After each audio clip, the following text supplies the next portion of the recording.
Hello, I'm Noah Finz for Inside Yale Athletics, sponsored by Under Armour. The women's crew team earns a trip to the NCAA National Championships, and a member of that team was exposed to Yale rowing when she was just a baby.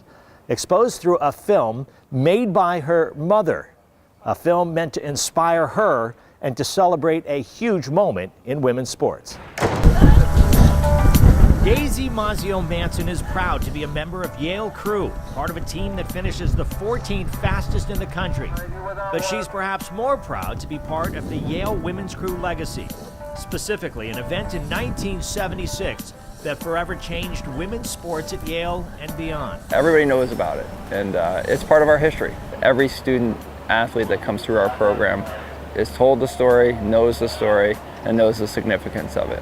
I think it stands out for all women in all sports. I mean, it was a point that really changed collegiate athletics for women across the whole country, and I don't think any female athlete who knows the story can ever forget about that moment. I think it was huge. It's known as the Strip. Rowers on the 1976 team, fed up with inferior conditions to the men, staged a unique protest. And the whole story is told in a renowned documentary.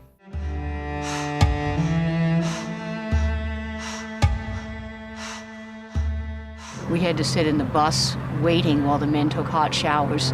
We sat in the bus freezing cold. Our hair was frozen solid. So we got sick.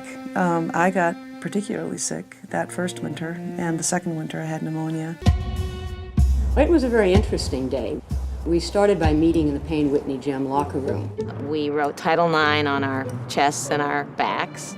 You know, in retrospect, everybody thinks it was such a funny event, but at the time it was not a funny event.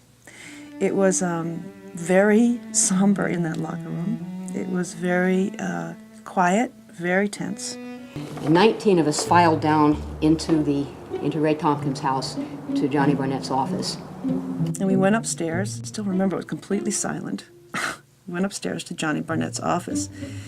Now, I was the one who had the appointment, so when she saw the other 19 people or whoever it was, she was a little taken aback, and then we took off our sweats.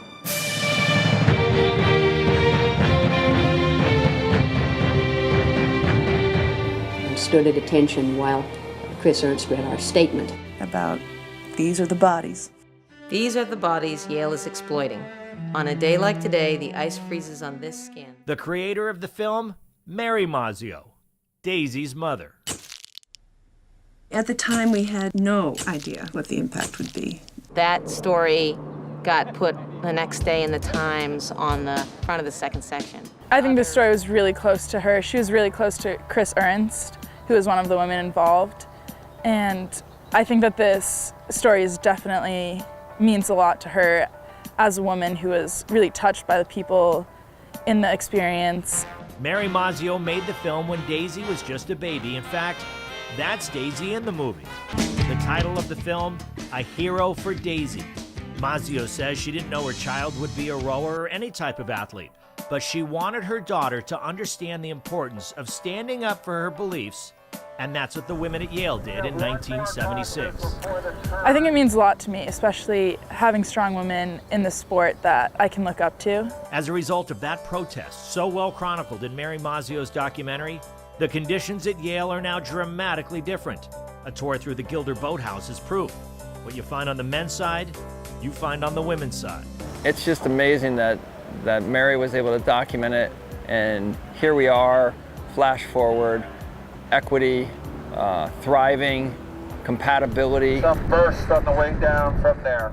Mary Mazzio, a former Olympic rower, says the fact that her daughter is now rowing at Yale is simply a great story. Further proof her film, A Hero for Daisy, is a great success.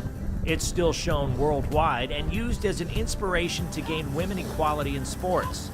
And through that film, Daisy may have found her hero, if not a spot on an iconic team. Go. I think it's really exciting that we're having this success, and I think it's really important that we remember the women who came before us, who really gave us the resources to have the success that we're now having today.